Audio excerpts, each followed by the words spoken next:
Assalamualaikum warahmatullahi wabarakatuh. Di materi ini kita akan membahas remote access. Nah, poin-poin yang akan kita pelajari: 1. Pengenalan telnet dan SSH, 2. Konfigurasi telnet, 3. telnet dengan username, 4. Konfigurasi SSH pada router, 5. Konfigurasi IP address pada switch, 6. Konfigurasi SSH pada switch. Oke, kita langsung saja ke materinya.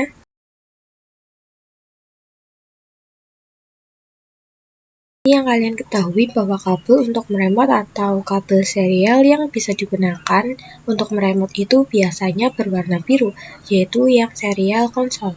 Misalkan di sini saya akan tambahkan PC di sebelah router, lalu saya hubungkan. Misalnya kan kita kalau konfigurasi router itu kan di CLI, tapi kalau di perangkat aslinya untuk konfigurasi itu kita harus dulu routernya ke PC maupun ke laptop. Nah, meremote ini kan menggunakan kabel serial konsol.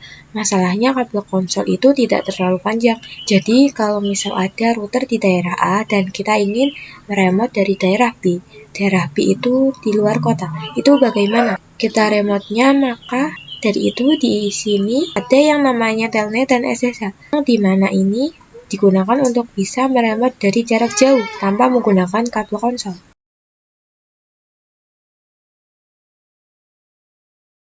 Di sini kita buka routernya, kemudian kita jalankan perintah line VTY 0. Nah, di sini kita bisa isikan angka 1 sampai 15. Misal di sini saya akan mengisi 2. Nah, angka 2 ini menandakan berapa banyak atau siapa saja yang bisa meremote menggunakan telnet kita dalam waktu yang sama. Dan di sini ada 3 orang, yaitu angka 0, 1, dan 2. Kemudian kita beri passwordnya. Misal untuk passwordnya saya akan berikan passwordnya 123. Lalu kita jalankan perintah login untuk mendefinisikan kalau kita ingin masuk ke telnet, kita harus memasukkan dulu passwordnya. Terus di sini kita jalankan perintah transport input telnet. Kemudian kita exit, terus kita beri perintah lagi enable script dan passwordnya.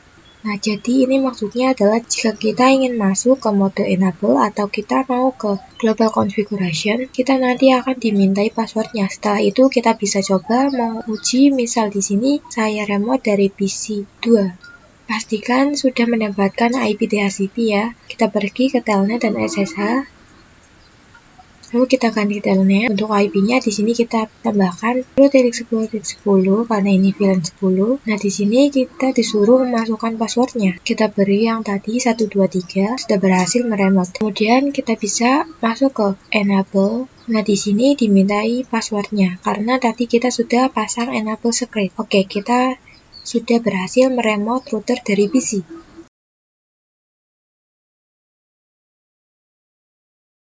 Mencoba telnet menggunakan username. Di sini kita bisa jalankan perintah username, lalu masukkan namanya. Misal saya menggunakan nama Lia. Terus kita bisa masukkan password 123. Kemudian kita jalankan perintah line VTY 02. Selanjutnya jalankan perintah login lokal. Maksud dari perintah ini, nantinya kita ingin disuruh memasukkan user dan passwordnya. Kemudian kita masuk perintah transport input telnet. Kita akan coba lagi remote di PC yang sama. Kita buka, lalu action tipnya kita pilih yang telnet. Lalu kita masukkan IP-nya 10.10.10.1.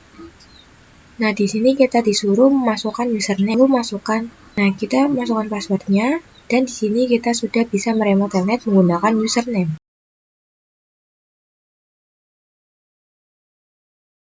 Langsung saja kita akan coba SSH. Nah, di sini SSH itu nantinya akan kita tambahkan key. Kita coba jalankan perintah crypto key generate RSA. Nah, di sini ada tulisan please define a host name other than. Dan router di sini kita disuruh untuk membuat lagi selain router. Langsung saja buat hostname-nya, misal namanya Lia. Dan bisa kalian lihat username-nya akan langsung berubah. Nah, kita coba jalankan perintah crypto key generate RSA. Nah, di sini ada lagi disuruh membuat domain perintah. Untuk membuat domain kita jalankan lagi IP domain. strip name misal lia.com. Kemudian kita jalankan lagi perintah crypto keyGenerate RSA. Nah, di sini kita disuruh untuk memasukkan bit-bitnya, itu dianjurkan untuk angka ya. Misal di sini 1024. Kita jalankan perintah line VTY 02. Terus kita jalankan perintah transport input SSH.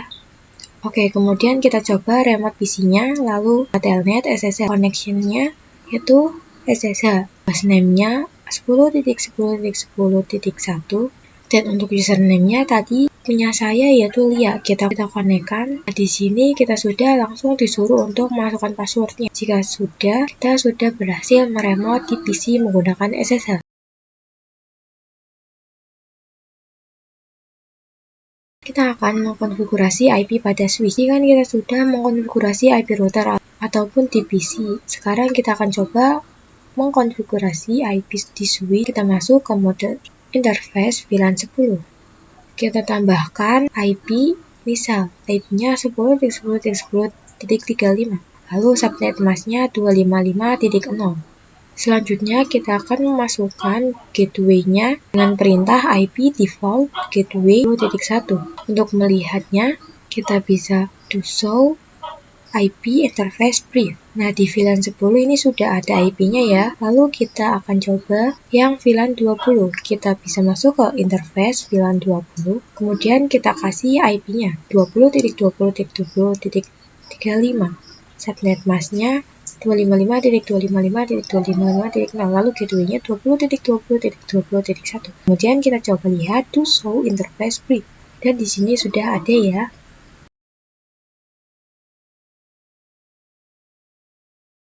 Selanjutnya kita akan coba untuk mengkonfigurasi SSH di sini. Switch ini seperti sebelumnya, kita harus membuat dulu hostname-nya. Misal namanya saya akan hostname Lia. Setelah itu kita membuat hostname. Kita akan membuat domain. Misal namanya juga lia.com.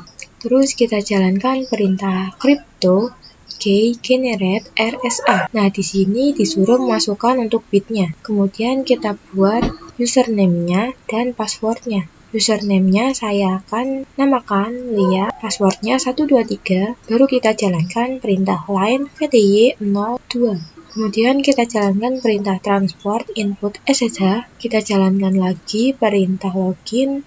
Jika sudah, kita exit. Selanjutnya di sini bagian ini kita jalankan perintah enable secret, kemudian masukkan passwordnya itu 23. Nah, di sini passwordnya untuk kita masuk ke mode global configuration. Jadi seperti ini kira-kira langkah-langkah untuk mengkonfigurasi SSH. Kita coba remote PC lagi. Nah, di sini kita konekkan ke SSH, lalu IP-nya 10.10.10.35. Lalu username-nya Lia, kita konekkan. Dan di sini kita disuruh untuk memasukkan passwordnya. Kita masukkan 123. Kita sudah berhasil meremote di PC menggunakan SSH.